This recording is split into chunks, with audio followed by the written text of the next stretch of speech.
आ रही है संध्या को समय और दुख मती दीजे काबू को।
महाराज ने समझाया माली, संध्या का समय हो तो किसी की आत्माओं को कष्ट देना अच्छी बात नहीं होती है।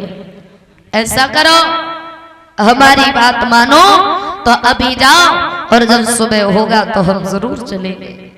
सुबह हुआ, महाराज ने मंत्री को बुलाया, सिपाहियों को तैयार किया।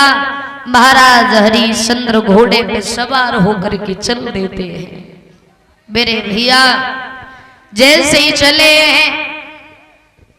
बाग को चारों तरफ से घेर लिया और महाराज ने एक बात कही, याद रहे, अगर किसी के पास से होके वो शूकर जीवित निकल गया तो मैं उसे जीवित नहीं छोड़ूंगा।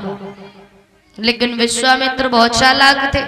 विश्वामित्र ने मन में विचार किया कि अगर किसी सिपाही के पास से होके जाऊंगा तो बेचारा बिना मौत के मारा जाएगा, क्यों ना महाराज हरिश्चंद्र के पास से होके निकलता हूं। तो जहां हरिश्चंद्र खड़े, विश्वामित्र महाराज के पैरों से होके भाग गए। महाराज ने अपना घोड़ा पीछे दौड़ा दिया और जब घोड़े को पीछे दौड़ाया है, एक झाड़ी में जाकर के विश्वामित्र ने एक संत का रूप धारण किया और सामने आके खड़े हो गए। और जैसे ही सामने खड़े हो गए तो मेरे भैया महाराज हरिश्चंद्र पहुंच गए। जाकर के पूछ लिया, क्यों महात्मा जी, क्या आपने यहाँ से किसी शूगर को जाते हुए देखा है? विश्वामित्र बोले, शूगर? अरे उसका क्या करोगे? बोले, अगर देखा हो तो बताइए।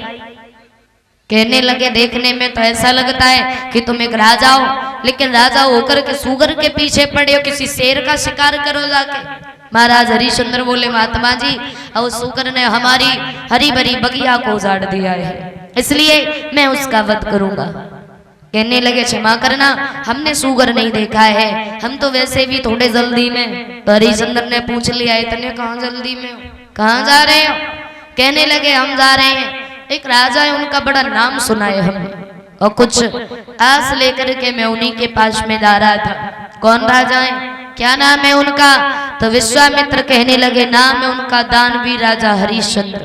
और जैसे ही सुना, तुरंत महाराज हरिश्चंद्र घोड़े से नीचे उतर के आए, दोनों हाथ जोड़े और एक बात कही, महात्मा जी, मेरा ही नाम हरिश्चंद्र है, कैसे आना हुआ? और जैसे ही सुना कि मैं हरिश्चंद्र हूँ तो विश्वामित्र कहने लगे, धन्य राजन, अरे तुम्हारे जैसा राजा मैंने आज तक नहीं देखा।